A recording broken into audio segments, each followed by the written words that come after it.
Hello, hello. I hope everybody is okay. And if you're joining me live, that's fine. And if you're not, then that's also fine.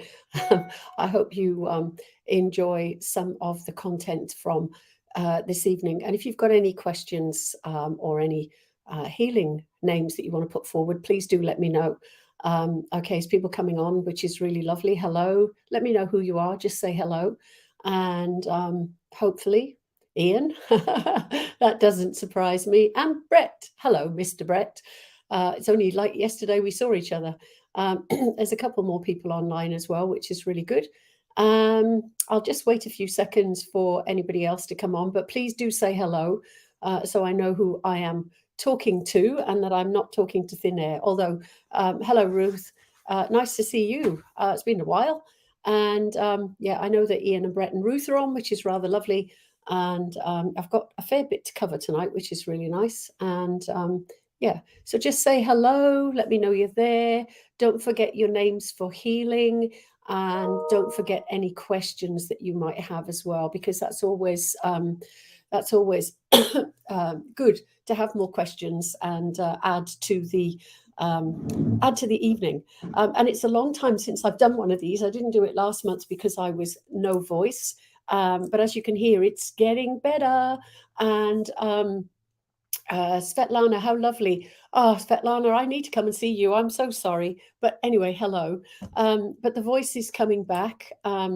I have been playing around with my medication, and it actually is working. I think I know more than the doctors do, but there we are. Don't tell them that.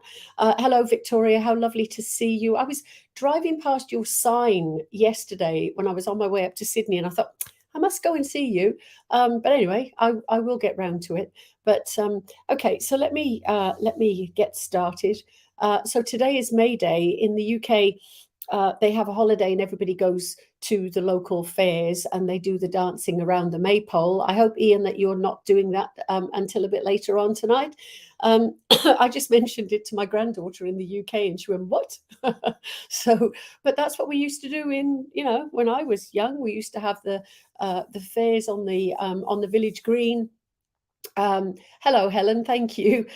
So we used to have the fairs on the village green, and people used to get dressed up, and then you dance around the maypole, which was lovely. I'm sure that goes back to pagan something or other history, but anyway, it's all good. So we've also got the coronation coming up at the end of this week. I wonder what's going to come from that, and I'm sure it'll be lovely because it's a very historical occasion. I'm sure I don't know what I'm doing on Saturday, but I might be glued to the telly. And yes, exactly, you are, my dear Ian. That's exactly what they used to talk like. So I wanted to talk about various things to do with mediumship and how the different things that happen, and then also my tours coming up and my big tour to the UK, which I'm super excited about, but I'll cover that in a while. But there's just a few things that I've noticed recently. When you go to see mediums working, you see a lot of mediums who get a no from the recipient and they just go, okay, and they just walk past it. So I'm a great believer in, if you put out your intention to spirit that you will work with them and you will not accept a no, then you will get through. You will actually work it out. And it is, I call it lazy mediumship. I'm probably talked about this before, but it is lazy mediumship. No, okay, right, that's it. I'll go on to the next thing. And then they give a whole string of things that actually don't have any significance, they don't have any meaning, and they don't have any depth. And anybody that comes to my classes, Ian and Victoria, you most definitely will know this. I really push them, the students, and make sure that they don't give me a little squiddly diddly nothing. They go in and they work out exactly what that means and how it refers to or how it is relevant to the recipient. So sometimes you get a no, and what do you have to do? I mean, I was working yesterday at the Central Coast, which I'll talk about afterwards, and I had a couple of people that said no. I don't accept a no, because I go back to spirit immediately, and it's not oh guys, what are you saying? It's in my head. I do it straight away, and I go back to them and I ask them, what does that mean? Why have I got it wrong? Because I've misinterpreted something. So I go back and I ask them. I think yesterday it was, I saw lots of land and somebody working really hard on the land. And the lady looked at me with a blank face and she went, no. So I went back and I said, well, I got that wrong. Sorry, give it to me again. And they said, she's the one who's been in her garden, which is a bit big, and she's been down on her hands and knees, making sure that she's pulling weeds and planting this and redoing it all. And the recipient went, yes. So you see how it's not making something fit. It's I got it wrong. So, and I've misinterpreted what the spirit world say. And it's like learning a foreign language. I've said this before. It is like learning a foreign language. And you can say something with a slight, the wrong vowel in something, and it'll mean something completely different. I've got caught out learning to speak Greek one day. I won't repeat it because it's a bit rude, but I said something and it meant something completely different. To which everybody in the vicinity that heard what was going on just fell about laughing. But they gave me a big round of applause for at least trying with the language. So it's the same with spirit. We've got to keep trying, and we've got to make sure that we get it right. And as I say, when I'm teaching, I'm a stickler for making sure that the students get it right. And it's lovely. Victoria's on here tonight. A couple of months, I think it was November actually, so a couple of months ago, two of my students, Victoria and Tiana, did a church service at Wollongong. And it was weird because it was the first time I've never sat on platform with them. I sat in the audience and I just knew that it was going to be okay to leave them run wild on the platform and they would do exactly what they'd been taught. And that's exactly what they did. They did the 5-minute messages. I'll talk about that in a second. 5-minute messages. They did their talk for 5 minutes each. They talked beautifully. I didn't have to bring them to time.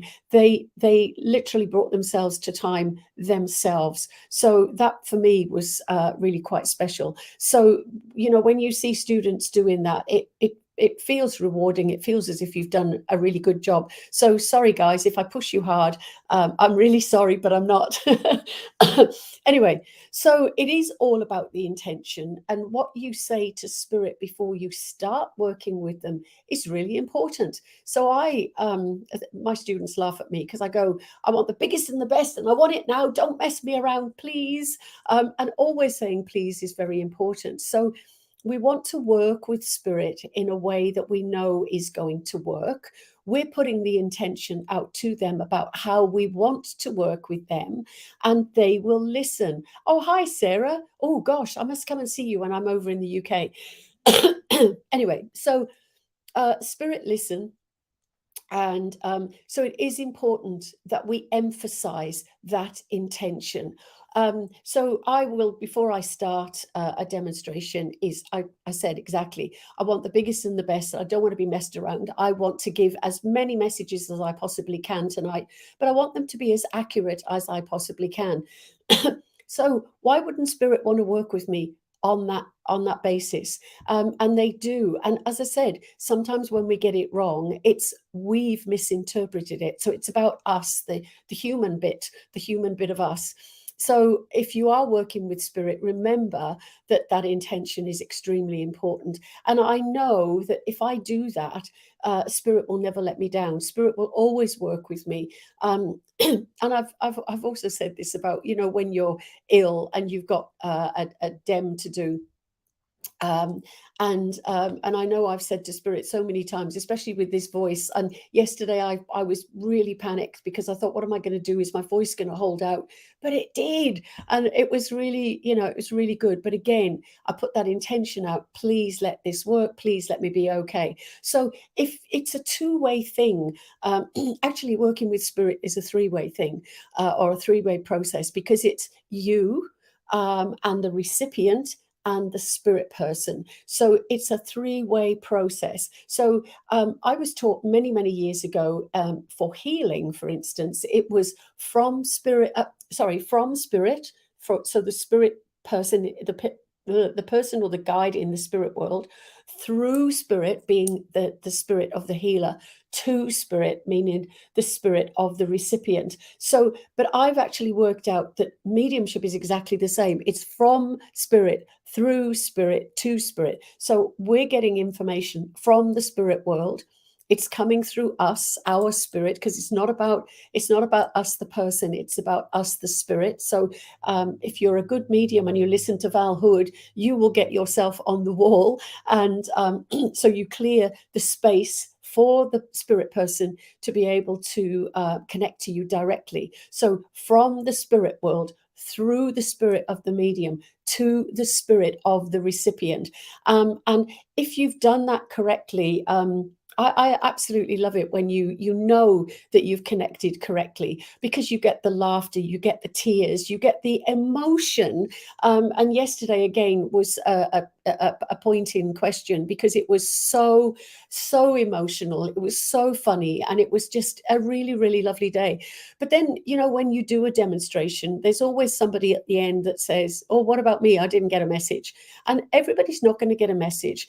But the other night there was somebody that I was trying to bring through, and the person I was trying to connect to was going, no, no, no, no, no. So in the end, I thought, I'm not wasting any more time with this. And I said, well, I'm sadly going to have to let them go, and then carried on with somebody else. And then at the end, you get told, well, you didn't come to me, what a waste of time, sort of thing. But it isn't. It's a case of you have to work. If you go to a mediumship demonstration, whether it be in a church or a public demonstration, or even for a reading, you have to be open. You have to open yourself up to the spirit world, to be receptive. And I went to the Central Coast yesterday, and I drove up with the lovely Brett Thomas, who's on here tonight. And I was so grateful, because it was such a long drive, and Brett did the 2 hours. I only had to do the 1 hour. And we were talking about this, and we were saying that when people go to a demonstration or a church, excuse me while I have a slurp of my honey. People come to the church or they come to a demonstration.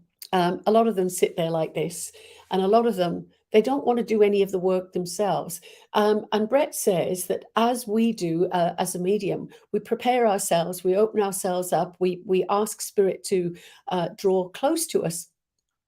And he was saying that if we actually did that as an audience participant, then we would have a better experience of our church service or demonstration, because you've opened yourself up, and you've actually you're more aware of the spirit world.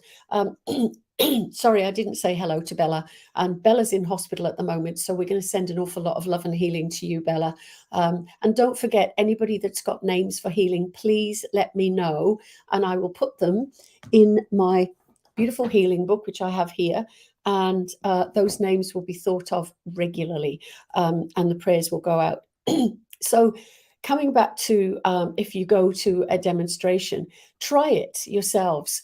Even if it's a church service or a reading, just take that time to commune with your spirit loved ones, and tell them that you want to work with. Hold on, sorry. I'm just closing something down here. You want to work with spirit very closely, and you want to ask your loved ones to come through. And you need to say, I know sometimes my loved one won't be able to get through and give me a message, but it doesn't matter, because I'm still participating with the service. And then what might happen is you may not get a message from the medium, but you may, as Brett and I were talking about today, Brett said that sometimes, you're sitting there and you're communicating with the spirit world, and you get your own private message from your loved ones, and you will know without a shadow of a doubt that it is your loved ones who are trying to connect to you. So for any of you, though, any of you that are listening to this tonight or watching, then try to do that. Try before you go to a service or a demonstration. Open yourself up. ask the spirit world to draw close to you, and then say, whether I get a message or not, I'm going to get something. And I say this often in a demonstration. You may not get a message tonight, but you will get something and take something away from what we're doing tonight, from what is being said, from the love, the laughter, the tears, and even the address. So that's always, another way of being able to get something for you. And spirit could be talking about, I don't know, for instance, just off the top of my head, it's about time you took a holiday. And they're talking generally, and you're sitting in the audience thinking, oh, that's just what I could do with is a holiday. And then it prompts you to actually go away and think about, maybe I should have a holiday. So that's just something that's really silly, but it just popped into my head. Maybe I need a holiday.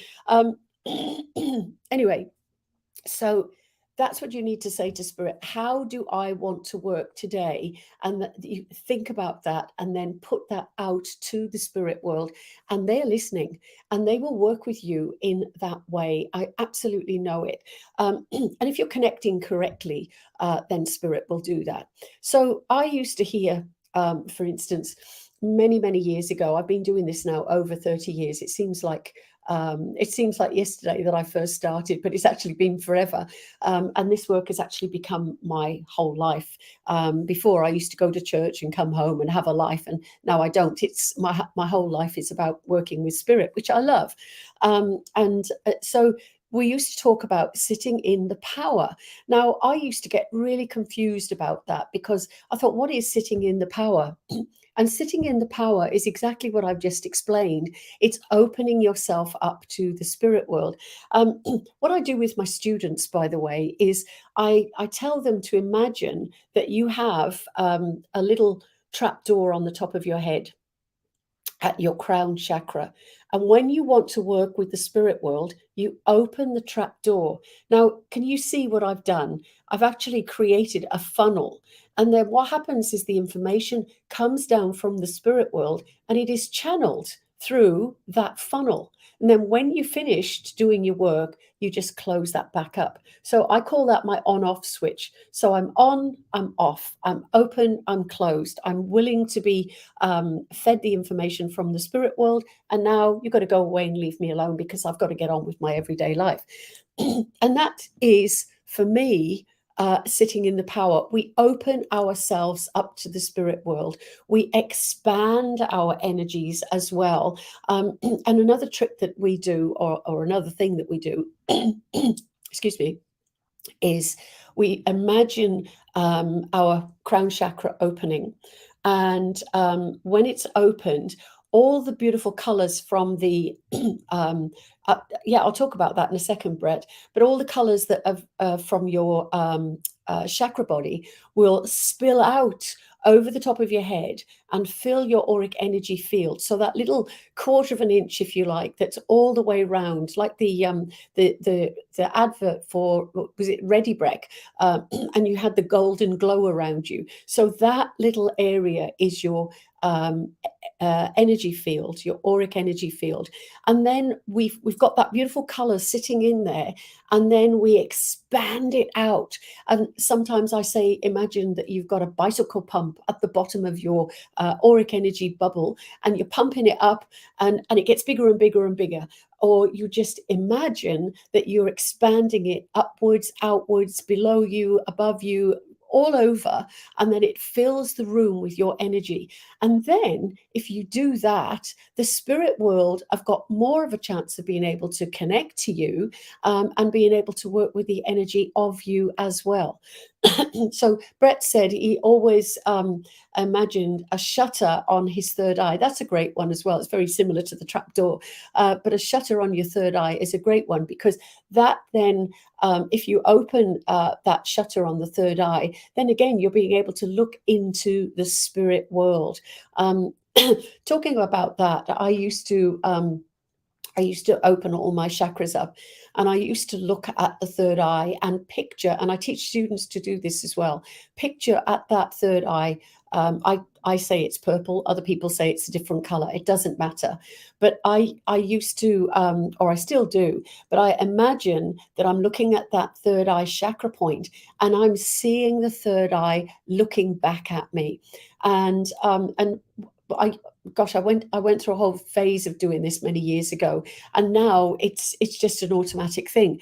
But years ago, I used to sit, and I'd start to open up, and it was an automatic thing because spirit knew what I was going to do. And I would see a face. It developed from eyes to faces. I would see a face that was in front of me, and it would be front profile, side profile, front profile, side profile. So I would see the whole of the face, and it would be so close that I could see all the nooks and crannies and the wrinkles in the faces, and they'd float in and out one at a time, one at a time. Sounds crazy, but it was brilliant because I'd have all sorts of sets of eyes, and then I've had all sorts of different people that would just, and it was brilliant because I got to a point where it didn't matter whether I had my eyes closed or I had my eyes open. Those eyes and those faces were still there. And it was, I think it was spirit's way of being able to show me how clearly the spirit world can show themselves to you. So as I said, when I had the face that was doing the front profile, side profile, it was incredible. I would sit there and go, oh, goodness me, look at this. But it was spirit's way of wanting to work with me and showing me how easy this can be if you actually give yourself the opportunity to do this. I really am going to try to be able to do this tonight without spluttering. I was doing a talk the other day for a lovely new centre that I'm working for, and in the middle of the hour talk, I had a biggest coughing fit. I turned my microphone on mute, and I'm going, so they just carried on without me until I was able to continue. So there's also been talk recently that I've seen about home circles, and we used to talk about home circles a lot in the day in my early time, and I don't see so much of home circles now, but it's basically a smaller group that meets regularly. Ours used to be once a week at the same time every week, and everybody happened to sit in the same chair. It was really quite strict. The rules of a home circle were very, very strict. And some of those home circles were for mediumship development and psychic development, and others of them were for trance mediumship, or physical mediumship. So it was for all different things. But the rigidity of sitting in a group with the same people was about building a certain type of energy, and you don't see that so much now. I did those sorts of circles for a very long time, and they were really, really good. Hey, Kathy, you're here at last, and at least you're here. So that's really wonderful. So it is a group that allows you to grow and learn. So I remember when we started our first development group, there was myself, Karen Wood, who I'm going to talk about later on, and there was, oh my gosh, there was Rita, and Rita's no longer with us, and there was oh my gosh, Gwen, who's no longer with us, but there were about 6 of us, and it was just so, as I said, we turned up on time, we sat in the right seats, and we practiced and practiced and practiced. And it's funny because I'd sat in a development circle for about 8 years. I may be wrong on those timings, but that's what I have in my head. And we would sit week after week after week and get nothing, or I got nothing, and it was really frustrating for me. Anyway, the group disbanded for various reasons because we were moving on with our lives. And I put into the church that we went to at West Wickham in Kent that I was looking for a new group to sit in, and it went months, and I didn't hear from anybody. And then one week, Gwen came up to me and she said, I've got a circle, I've got a space, would you like to join? Oh my gosh, I nearly bit her hand off. So anyway, the first week I went there, and I was so nervous, and nothing happened. I got nothing. So it was exactly the same. But afterwards we sat and talked, and the ladies made me feel extremely comfortable. Anyway, I went along next week, and I must have gone along with a different intention, because as soon as they said, "Okay, Val, it's your go," I literally opened my mouth and all this stuff's coming out, and I'm looking behind me going, "Where is all that coming from?" It was quite scary. But I want to come to you. I've got a gentleman. I know he's your uncle. He had an amputated left leg at the knee, and he plays a saxophone. And the woman that I was talking to said, absolutely. So that was the start of the new group. And then my confidence, if you like, in the people that I was working with. And that's important, because you have to be comfortable with the people you work with, in being the physical people plus the spirit people.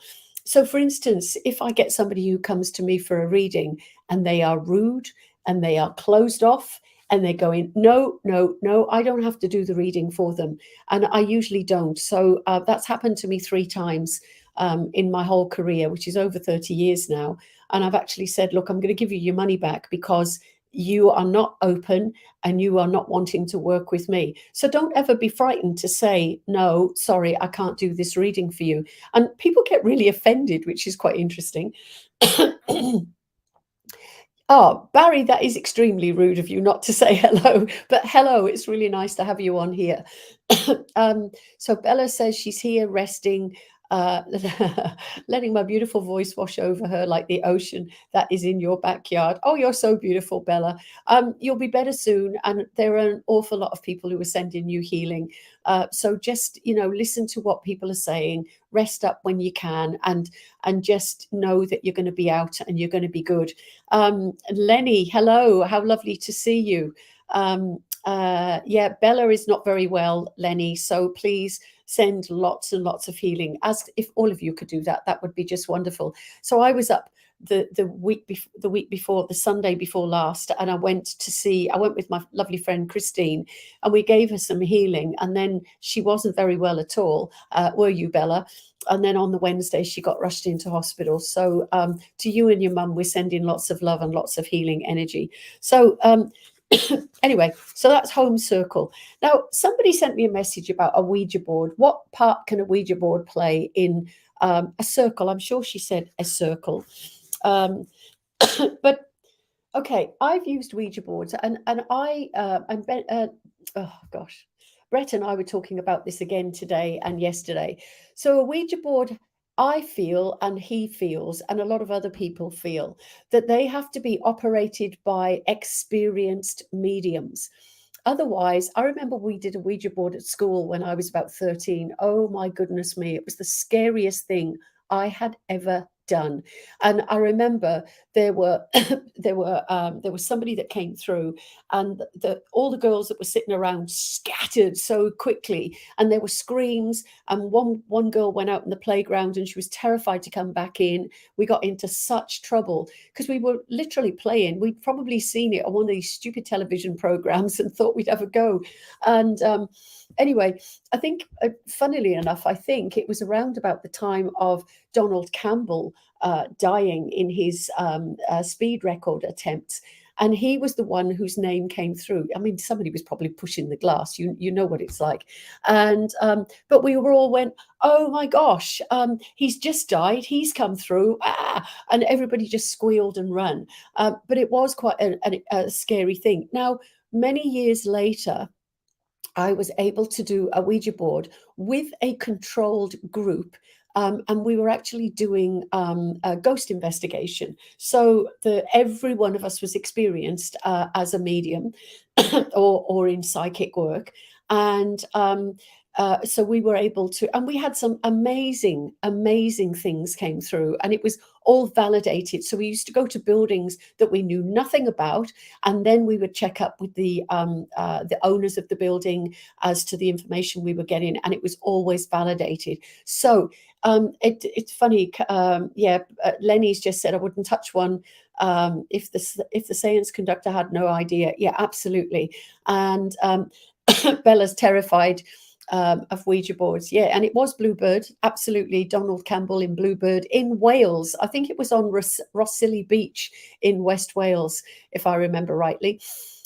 Anyway, but you don't, it's like mediumship. You don't dabble with things if you don't know what you're doing, because you don't know what you're doing. So when I do the work with spirit, and other people who know, hello, Melissa, other people who know what they're doing, they know that they're working closely with spirit. They know that there's that control there, and they know that they're only inviting in good spirits. Now, that's important to mention, because yes, there probably are horrible people or horrible spirits out there, but if you create a safe space, I always call it my sacred space, then I only invite into that sacred space who and what I want. So when I'm working with a recipient, I invite their loved ones in. So I'm not going to invite anybody nasty in.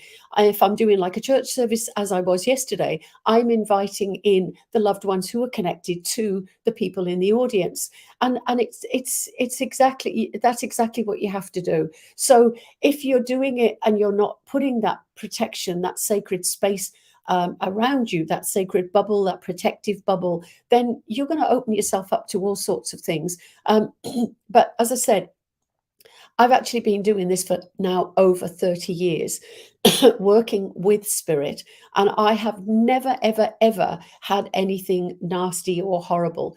And even, when I was 7 years old and I was seeing spirit, I never had anything horrible. I only had my lovely Nan that would connect to me all the time, because she was trying to let me know that I had the abilities and she was working with me and blah, blah, blah. And she continues to do so, which is wonderful. So remember, when you work with the spirit world, you have to put your bubble of protection, make it your sacred space, invite the loved ones of the people that you're working with, and then you're going to be okay. So no Ouija boards.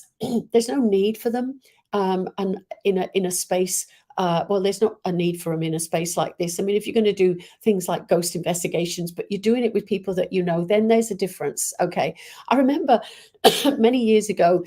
And it was just after my granddad died. And we decided, I can't remember which one of the family, but it was probably my dad, and said, oh, let's do the Ouija board and see what happens. And we did. And we turned all the lights off and we had candles, just for effect. And my Nan came through. She always comes through, whether it's, with mediumship or anything, but she came through, and she spelt out information that was absolutely pertaining to her. And then we were asking the questions, and we did it a different way. So yes, we had our fingers on the glasses, but upside down. And we also asked the questions in our head. We had to go around the circle one at a time and ask the question in our head. And one of, I don't know who it was, asked the question, is Grandad with you? And the glass just spun around and around and around and shot off the table and splintered into, a million pieces. And we all ran like crazy. So, yeah, that was, I think that was the last time I did it for a long time. And it wasn't until, doing the ghost investigations with the team, and I call them my team because they were just great. Surrey Paranormal Group, they were called. And that was lovely. Hello, Bruno. I did try and get in touch with you today, but never mind. We'll get you on. I'll get you on another time. So I'm going to talk about Bruno and various people afterwards. So don't mess with things that you don't know about, because there is the opportunity of things that you don't want to come. So yeah, we did run like a bat out of hell. Absolutely. So oh my gosh, it's exciting, because in a couple of oh yes, that's what I was going to talk about, the Central Coast Spiritual Church Group. So I went up there yesterday with Brett. It was a 3-hour drive for me. Brett did 2 hours and I did an hour. And I can't believe the wonderful, warm welcome that we received from everybody there. And it was wonderful to watch the teammanship of everybody. That everybody there that arrived at the first, in the first instance, had a job to do. So somebody was doing the teas and coffees, laying out the tray, taking the money on the door, putting out the chairs. It was, everybody had their job to do. And there was such a welcome. Gosh, I felt so loved and so welcome is the only word I can think of. There's probably something even better. But it was really lovely. And as the audience started to come in, goodness me, the energy was palpable. And there was a couple of people in there to start with, and that felt great. And then we had a packed hall, and it was just buzzing. And it was lovely. I did my talk, which I thought was pretty okay. And then I said, right, okay, we're going to make the connections to spirit. And that was just bang, bang, bang, bang, bang. And I felt like I was on fire. But I was only on fire for two reasons. um, One, I'd already put my energies out and put my, expanded my energies into the room and enveloped everybody, which I do in different ways, which is really great. Spirit give me a different thing every time, and it's just really wonderful. But also, the audience were very willing. They wanted to connect to their spirit world, or their spirit loved ones. They wanted to make that connection. And there were some people that had said, and it made me feel embarrassed, but they said, "Oh, is this where Val is? Not is this the church?" And they'd obviously seen some of the posters and publications or posts that had gone out, and that was really lovely. So, and there were a lot of new people there, but this is a new church. It's only been running just over a month, I believe. But I tell you what, it's in Tuggerah, and it's called the Central Coast Spiritual Church Group. So go and have a look at them if you live in that area, because they were just absolutely gorgeous. And it was lovely because I was looking at some of the photographs that Brett had taken. And the smiling faces were wonderful. So if you get the chance to go there, then please do. It's absolutely gorgeous. So let me just make sure I haven't missed any questions. Yeah, a gimmick, that's right. On another night. Yeah, I'm really excited actually, Lenny, about working with Florence. I saw Florence a couple of months ago at Brisbane MBS, and I stood and talked to her, and it was really lovely. She was so nervous, and she said to me, "Do you get nervous at these shows?" And I went, "Absolutely, I do every time." And we had a lovely conversation. Anyway, I said, "Do you want to do something with me?" She said yes, and it's 18th of June at the Ramsgate RSL. And I am super duper excited about working with her. So it's always lovely to share. I don't think we'd go that big, Lenny. That was Florence's. That was Florence's. But yeah, we will do that. Brett's just put up. I'll share that. Brett, I'll show that one. So if anybody's interested in the Central Coast Church, it is at One Bay Road, Bateau Bay, Central Coast. So I'll leave that on there for a little bit. But it was just wonderful. So yes, so working with Florence. But I'm on the road again. Do you know what? It's been so hard. I mean, it's been hard for all of us, with lockdown. And it feels as if the last 4 years have just gone and disappeared. And we weren't doing any of the things that we wanted to do. And for me, it was really hard because I love being on the road. I love working online, but I actually am a very physical person. And I love to be able to touch and hug and, share with people in person. So to be able to be back out doing some work. I mean, I went to Brisbane in November, and then in 2 weeks' time, I'm actually heading up to Uluru. So I'm doing a road trip with my lovely friend Danina. And so we got a 4-day trip up to Uluru. And then we've got a 7-day retreat, which I'm so looking forward to. That's probably the holiday that I was talking about earlier on, and I so could do that. But Uluru is the most beautiful place. I'm really, really looking forward to that. And then I come down to Adelaide, and I've got work at Elizabeth Spiritualist Church, where I'm going to be doing a live show and a workshop. And then I head across to Christie's Beach. Before that, I'm actually going along to Penong, which is on the Air Highway, to visit family, which is exciting. And that's in the middle of nowhere, but I'm going to do it. It's going to be really good. And then Christie's Beach at A Moment in Time. It's called A Moment in Time at Christie's Beach. And I will be doing another show and a 2-day workshop. And And then I'm actually heading to Bordertown. Now, it makes me smile when I think of Bordertown. Bordertown has got the smallest population. And the first time I ever went there, I think it had a population of 2,000 people, and I did 60 readings. And it was just, oh my goodness. But I love going over there because they're always saying, when are you coming? When are you coming? So I'm actually going over there on the 13th and 14th of June to do 2 days of reading. So if anybody's interested, please get in touch with me. So I'll put my information back up so you can get in touch with me. Okay. So the other thing is that my book, if anybody's interested, it's all again on the website, 5 minutes more. And I've got more books coming out. I'm working on another one, and I'm pretty excited about that as well. But I'm keeping quiet about that at the moment. But the book is really good. They've been selling on Amazon and Kindle and other platforms as well. But I actually physically bought books so I could take them with me to shows. And I bought 150, and I thought, oh gosh, maybe I've bought too many. But I've got less than 50. I've got less than 50 left. That's a tongue twister. So I'm pretty excited about that. And the feedback from the people who've read it is pretty positive as well. So.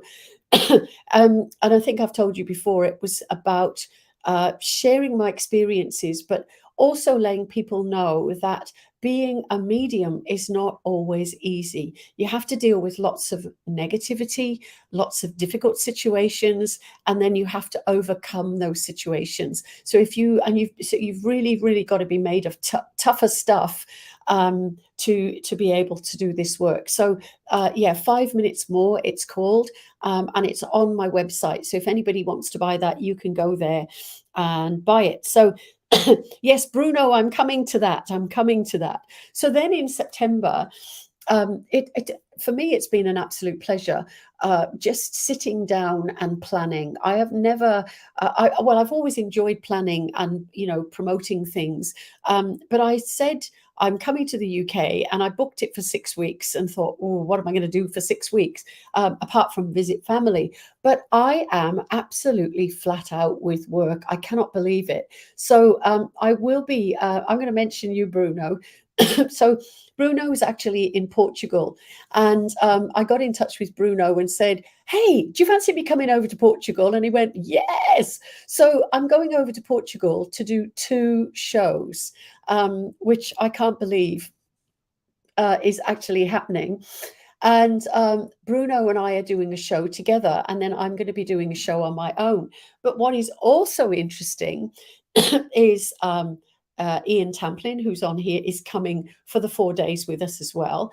And Brett Thomas is going to be in Europe at the same time, and just happens to be in Portugal that same week. But I can't remember the dates right off the top of my head. I think it's the 11th to the 14th or 15th, something like that. Actually, the 10th to the 14th of September.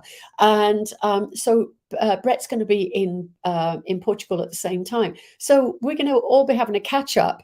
But it's really weird because Ian was in Australia recently. Brett lives here, and yet we're all going to be catching up in Portugal. Great. And Bruno's excited to be meeting us in person. And so am I, Bruno, because you are a very special person. You've got such an open heart, but such a caring heart. And I know with the work that you do for Spirit, you are so dedicated, and you are so true and honest with what you do. So I'm really, really excited that I'm going to be in downtown Lisbon with you, and you're going to be our little tour guide. It's exciting. So, but not only that, yeah. Oh, well, mine's my asthma actually, Lenny, and I'm on new new medication, which is affecting me, but I'm getting over it, which is really good. Bruno, anytime. You've just got a really, really big, special heart, and we're all excited to be meeting you. And hopefully, Jenny Jenny Doherty will be able to come as well. Thank you, Ian. Jenny's had, she lost her daughter-in-law, so things are all a little bit upside down there, but she's trying her absolute utmost to be there with us. However, so this trip has gone crazy because we're doing, I say we're doing shows and workshops in Paynton, in Poole. We're doing a show in Havant. Jenny and I are doing a show in Hampshire, Havant. The four of us, so Jenny, Karen Wood, Ian Payne, Neil Payne, and myself. And I'm still convinced that Neil's a cousin of mine, because a distant cousin, because my nan's name was Payne. Oh, and Lawrence, I'll talk about you in a second. But so Karen, Neil, Jenny, and myself are going to be doing a mediumship demonstration at the Harlequin Theatre. Now, any of you that are on from the UK know that I always used to perform at the Harlequin Theatre. So it's really, really exciting. We're going to be there on the 18th of September. Is that right? 18th of September. And yeah, so we're looking forward to seeing you all there. And then we're going down to Poole, as I said, and Karen and I are doing a demo workshop, a talk, the Lyceum talk, and a church service. So we're going to be pretty full on and pretty flat out. And Lawrence, I hope you had the most amazing day at the Arthur Findlay College Open weekend. I saw that you were there, and I saw that you've had a fantastic time with Jack, and I always forget his lady's name. Anyway, I'm not going to say because I'll probably get it wrong. Anyway, so we're looking forward to that. So then I go to Wales because my mum lives in Wales, and I suddenly thought, oh, why don't we do a show in Wales? And Lola, it is Lola, thank you. And so I said to Karen, we could do something in Wales. And I was going to try with Margaret Challenger, but she's got family commitments that week. So Karen Wood happens to be in Wales at that time. So Karen and I are going to be doing a mediumship demonstration in the middle of Caerphilly, as in the cheese. So that's another thing that's pretty exciting. And I'm also doing 5 days of readings, and there are some available slots. If anybody's interested, just let me know through my email, val@valhood.com. Okay, so it's exciting. And do you know what? It's 2 weeks to the Uluru trip in Adelaide. And then what is it? May, June, July, August. It's 4 months until the UK. And I go on the 1st and come back on the 10th of October. And it's going to be pretty full on the whole time I'm there. So, but it's so exciting to catch up with all my mediumship buddies and friends, which is really, really lovely. Lawrence, I'm going to get you on next month if I can, with Jenny and Neil and Karen. I think that might be and Bruno as well. I think that'll be quite a fun evening's discussion. So lots and lots and lots going on. And I'm also super excited about the fact that I recently had a connection from a lady at a centre called True Woo, 16 Saturdays. Not that you're counting, Lawrence. Okay, I'll put you down for that. So True Woo, and I love it because it's almost a play on words, you know, woo woo, which people call this work. But True Woo, TRUE Woo, WOO.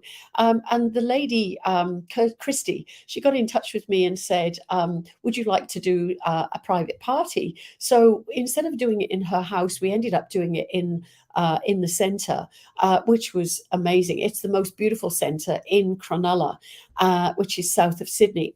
And I realise I'm using my hands all the time, so I'm very animated tonight. But anyway, I did the first one and it was incredible. So I think in each one, and it's just grown. And now I'm doing workshops. I did the first one the Saturday before last. I'm going to be doing bigger shows there as well as a series of workshops. And people always ask me, so why do I want to come to another one of your workshops? It'll be the same. And I say, it's never the same. One, you've got different spirit people because 2, you've got different students, and 3, we get different guides and helpers, and 4, there's going to be a whole load of different things. And it's lovely because I sort of have a plan when I do a workshop, but most of the time I go with what spirit gives me, and that adds to the fun because it also means you don't know what's coming, and then it's just a completely different workshop to the one that you've seen and done before. And all my students will tell you, even though we have to do a lot of practice, practice, practice, because practice does make perfect, we never, not one class, not one workshop is ever the same. You can never, ever have the same. And Lawrence, I'm sure you will agree with me on that one. It's always, always different. It's like, the lives, although I say some things similar from time to time, it's not the same because Spirit's giving me different things to talk about. So it's exciting about working down there. I'm going to be going to Melbourne to work with the lovely Sue Williams as well. And the True Woo people have also got a centre in Melbourne. So I'm going to be doing something down there. But those dates are all to come. And I'm also trying to get up to Brisbane before the new year or before the end of the year. It's like I'm out of breath just thinking about it. And a lot of people say, oh my gosh, we just get out of breath just listening to you talking about the things that you're going to be doing. But all you've got to do is, if you want to know, am I going to be in an area near you, go and have a look at the website, which is valhood.com, on the events page. And there's loads and loads of pretty pictures because I've been practicing with the posters. I love doing all of that. It's pretty creative. So it's being creative in a different way. Lawrence has just said, yes, the workshops are different. They're very different as we're privy to so many lives. And that's exactly right. There is not one so you get, and you may get the same person comes to the workshop every time, but they'll bring different loved ones. The next time it'll be a different loved one, and it'll be somebody that you've never brought through before. Or if you do bring the same person through, you'll bring new evidence, new information. And I remember, I think it was Chris Drew said, we're telling the story of somebody that's had, for instance, 86 years of life in this world. Now, 86 years covers an awful lot of 5 minutes. And I'll say 5 minutes because we usually give about 5 minutes of message. So that's why my book is called 5 minutes, 5 minutes more. We're giving the spirit person and the physical person 5 minutes more to share with their loved ones. So if you think how much you can squeeze into 5 minutes, and then think how much a person has squeezed into 86 years, that's an awful lot of 5 minutes is, and it'll be an awful lot of different information. And that is the most important thing to remember. Not one person is able to give all the information, even if you know the recipient well, there's still going to be so much information that you don't know, that you haven't tapped into. And I'm just thinking about my own grandfather, for instance. He started off as a carpenter. He ended up going into the army. He had his career in the army. He was in concentration camps. He escaped. That took him up to, and he got married in between, and had 2 children. But then when he came back from the concentration camps, he actually then settled back with family, with his wife and children, had another baby, trained as a printer, did printing in London for best part of his life. Then at the latter stage of his life, he learned how to do photography, and also developing. So you see, there's so much more. And then on top of all the things that they physically have done, there's the personality, and the different. Think about my granddad going into a concentration camp. How is that going to have affected his personality? So that's the other thing that we can pick up. We can pick up, whether they, and I get annoyed when I say, or when I hear people say, oh, I've got this lovely man. He was a happy-go-lucky person and always happy. So why was he happy-go-lucky? What made him happy? Why was his personality that way? I'm not happy with I've got a happy-go-lucky person. I want to know why. I need you to scratch more than the surface, go really into the person and find out what is it that actually would make him happy. So I've said to people so many times, if when I go over to the spirit world, you say, oh, I've got this ditzy blonde that loved to do mediumship, and that was it, I'm going to come back and haunt you all because there is so much more to Val Hood than just that. So, you know, and people think that they know an awful lot about me. They know nothing about me. So even though I'm a public person, I tend to be a bit quiet and a bit private. It's only people who are very, very close to me that actually know the intricacies. So those are the things that are going to be fantastic for the medium when I'm passed over to give about myself after I've gone. And, you know, I'll be watching very, very closely. Okay, Bella's put you on mental with the amount that you do, but that's you. You don't sit still. You never have, never will. I love you for that. And do you know what? I say this so many times in a week. I would hate to be the person that sits in front of their telly. Oh, hello, Sakid, by the way. Sorry, I forgot to say hello. I would hate to be the person that sits in front of their telly all day, every day, eating and just watching telly and not going anywhere and just eating and not sharing and not expanding their life. I know that my life, even though the spirit world have told me I'm going to be 102 when I die, I've actually asked them for another 10 years because I don't think I've got enough time. My time seems to be getting shorter and shorter. But in the time that I'm here, I want to do as much as I can. I want to be able to explore as much as I can. I want to go to as many places as I can.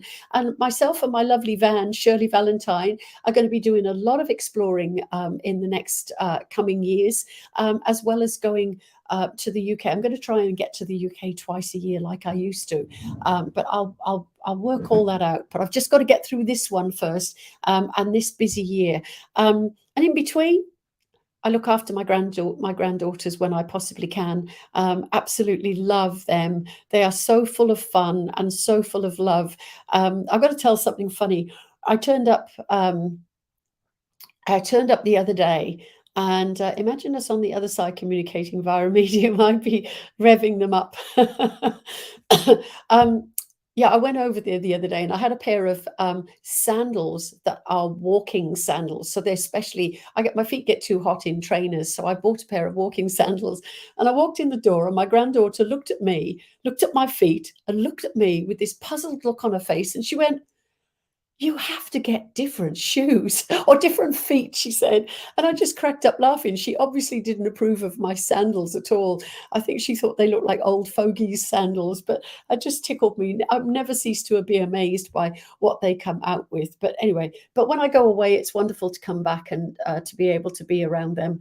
And now the baby as well, who's now 1. So it's incredible. I've got 7 little girls dotted all over the world, and they are just so, so funny. And talking about dotted all over the world, just to finish, with the work that I've done over the time, I mean, I've traveled extensively, and in all the countries that I've been to, I've made friends.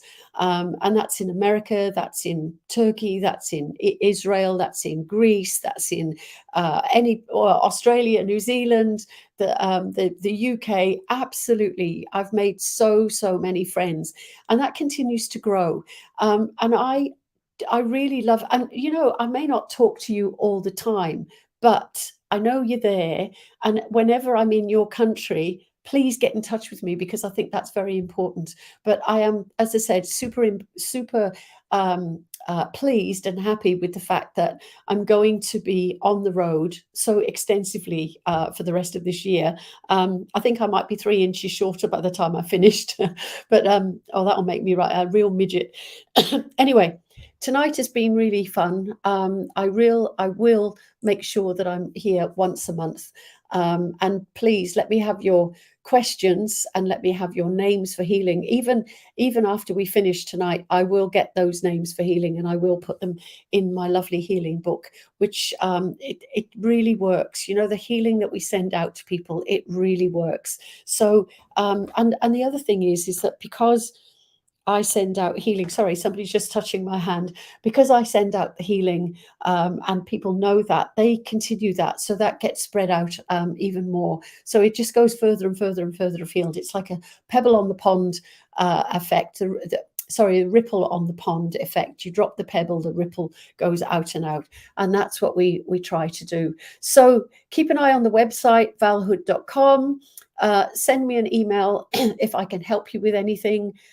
Val@valhood.com. They're all very easy, my emails and websites. And if you have the names for healing, put them on here and I will see them. But if you are interested in anything that I'm doing in the UK or in Portugal or in Australia, let me know. And I promise you, I will try to be there for you as well. Milo is on my healing list, Bella. Don't worry. Okay, he's on there. But thank you, thank you, thank you for being on here tonight. It's been a pleasure.